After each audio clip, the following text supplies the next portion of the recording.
सभी media persons का बहुत बहुत शुक्रिया था आज अपना टाइम निकालने के लिए। आज हमारी एक स्पेशल प्रेस कॉन्फ्रेंस हम कर रहे हैं with regard to a breakthrough in a very heinous gangrape case जो बारामूला पुलिस ने ही डिस्कवर किया है एंड उसके ऊपर इन्वेस्टिगेशन शुरू किया है। इसकी डिटेल्स यूँ है कि हमें 25 जुलाई को एक 21 साल की लड़की आती है, उसका हम नाम नहीं लेंगे because she is a victim. वो हम पुलिस स्टेशन बारामूला को अप्रोच करती है कि 3 जुलाई के रोज़ वो और उसका एक दोस्त जलश्री द्रंगबल के एरिया में आउटिंग के लिए आए थे। वहाँ पे जब वो प्रेजेंट थे तो वहाँ पे 2 अननोन पर्सन्स उनको अप्रोच करते हैं, उनको हैरेस करना शुरू कर देते हैं, उनका वीडियो लेना शुरू कर देते हैं। उसके बाद में ये दोनों लड़के उस कपल को मारते हैं, पीटते हैं और जो लड़का है उसको वहाँ से भगा देते हैं। उसको भगाने के बाद वो उस लड़की को रिस्ट्रेन करते हैं, उसको असॉल्ट करते हैं, उसके कपड़े उतारते हैं एंड उसका एक एक करके रेप करते हैं। ये करते वक्त उन्होंने ये सारा इंसिडेंट अपने फ़ोन के ऊपर भी रिकॉर्ड किया, उसका वीडियो बनाया। ऑफेंस कमिट करने के बाद ये दोनों एक्यूज्ड वहाँ से भाग जाते हैं। कंप्लेनेंट ने हमें सिर्फ इतना बताया कि जब ये इंसिडेंट हुआ है तो एक्यूज्ड एक दूसरे को शाकिर और अशरफ नाम से एड्रेस कर रहे थे। इस कंप्लेंट को रिसीव करने के बाद पुलिस स्टेशन बारामूला में एक एफआईआर रजिस्टर किया गया। जो बारामूला में एफआईआर है उसका नंबर है 112/2026 एंड इसकी इन्वेस्टिगेशन पीएसआई मीनाक्षी जी जो हमारे राइट में बैठे हैं इनको इंट्रस्ट की गई है। इस प्रेस कॉन्फ्रेंस का जो अगला पार्ट है that I will request DSP headquarter साहब to kindly brief the media. तकरीबन ये इसमें 22 दिन के गैप के बाद लड़की बड़ी हिम्मत जुटा के हमारे पास आई और उसने एक तहरीरी शिकायत हमारे पास दर्ज की जिसमें रजिस्ट्रेशन जैसे मैं बता दिया।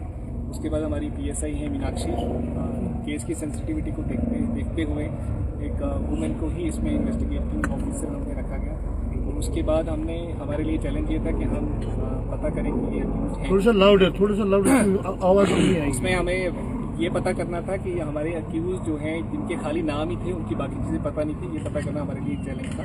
उसके बाद हमने टेक्निकल और प्लस ह्यूमन इलाके में पूछताछ करनी शुरू की। फिर दौरान पूछताछ हमें पता चला कि इलाके में कुछ 2-3 लोग ऐसे हमें मिल गए जिन्होंने हमें इसमें गवाही भी दी कि इन्होंने ये एक्ट करने के बाद कुछ लोगों को वीडियोग्राफ भी दिखाया था। तो उनकी मदद से फिर हम फाइनली इनकी पहचान कर पाए और इन दोनों बंदों को हमने इनके घर से ही कल गिरफ्तार किया है। और इनके नाम जो हैं वो है Shakir Ahmad Lone son of Abdul Gani Lone, age 22 साल, पेशे से ये ड्राइवर है। और दूसरा है मोहम्मद अशरफ डार सन ऑफ अब्दुल हमीद डार जिसकी एज 27 साल है और ये भी पेशे से एक ड्राइवर है। तो इसमें जो अशरफ है उसके शादीशुदा भी है और 2 बच्चे भी हैं। Rest of the part SHO साहब हैं जो दोनों एक्यूज के बारे में थोड़ी और डिटेल्स बताएंगे। ये जो 2 एक्यूज इस केस में मतलब इस पाए गए उनको गिरफ्तार भी किया गया, जिनके नाम अभी जाहिर भी हुए हैं।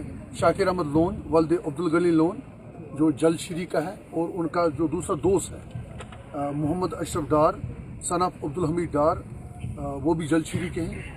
तो मोहम्मद अशरफ डार 27 साल का है, उसने 7वीं तक पढ़ा है, जबकि शाकिर जेसीबी का एक ड्राइवर है वो भी 6ठी पास है। क्योंकि ये दोनों दोस्त हैं, जिस दिन का ये वाक़ा है वो जुमा का दिन था।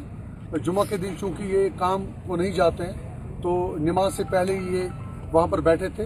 तो उन्होंने जब देखा कि लड़का और लड़की ऊपर चले गए हैं तो ये बिल्कुल ताक लगा के ऊपर गए।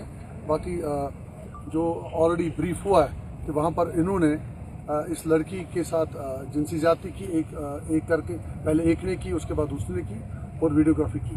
तो जम्मू कश्मीर पुलिस बारामूला ने इसमें ठीक ठाक पिछले 2 दिन में ही इस केस को क्रैक किया और दोनों मुलजमान को गिरफ्तार किया। एसपी साहब further briefing is to be done by PSI Meenakshi with regard to investigation. मजा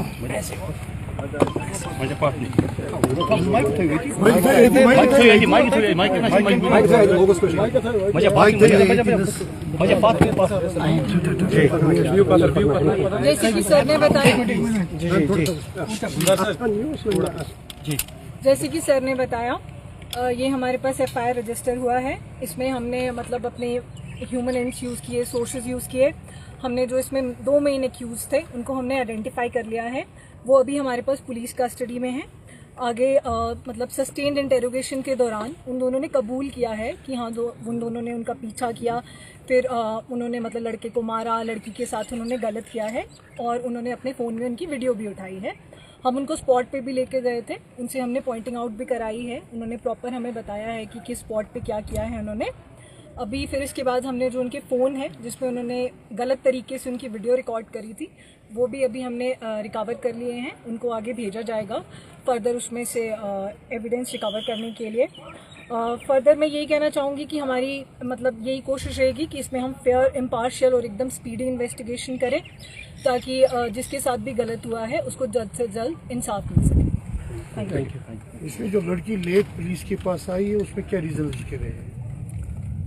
उसको थ्रेटन किया गया था बाय बोथ द एक्यूज कि अगर आपने किसी को बताया तो हम आपके लिए अच्छा नहीं है। सर इस सिलसिले में क्या उनको कोई प्रोटेक्शन दी गई है?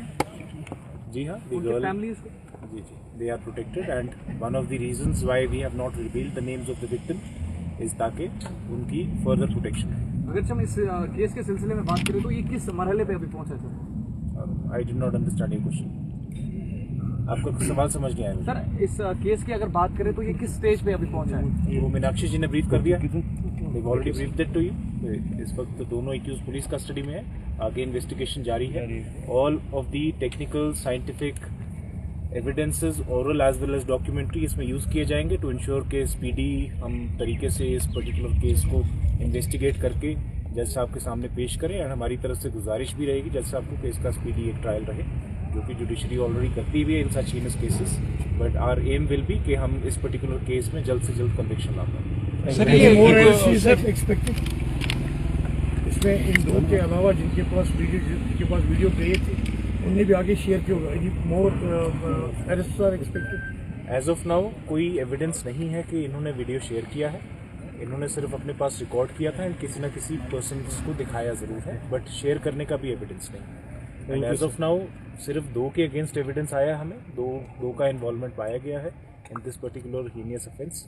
एंड इसके अलावा अगर या तो वीडियो शेयर करने का जो ऑफेंस है या फिर किसी और पर्सन का इसमें पाया जाना, मुलविस पाया जाना, इन्वॉल्व होना, तो उसके बाद फिर हम फर्दर कार्रवाई लीगल तरीके से करेंगे। सर ये इको पार्क में सर फैमिलीज भी आ जाती है और बच्चे भी आ जाते हैं, बहुत सारे लोग वहाँ पे विजिट कर लेते हैं।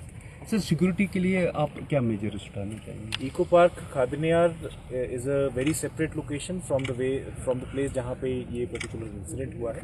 इको पार्क खादिनियार में इस वक्त हमारा male as well as women का डिप्लॉयमेंट रहता है।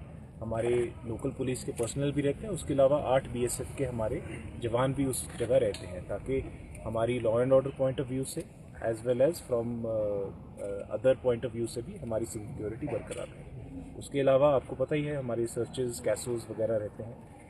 हमारे बारामूला पुलिस के इन्वॉल्वमेंट के बाद उस पर्टिकुलर पार्क के अंदर अबाउट 10 कैमराज भी लगा दिए गए हैं एंड वो 30 दिन की स्टोरेज के साथ वहाँ रहते हैं।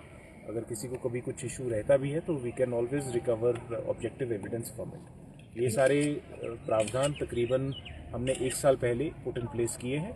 जो इन्हांस्ड डिप्लॉयमेंट है BSF के 8 एडिशनल लोगों की, 8 से 10 एडिशनल लोगों की एक सेक्शन की, वो पिछले 2 महीने से हो रही है। बट उससे पहले जो लोकल पुलिस का प्रेजेंस है या CCTV कैमरास है वो 1 साल से चल रहा है। Thank you.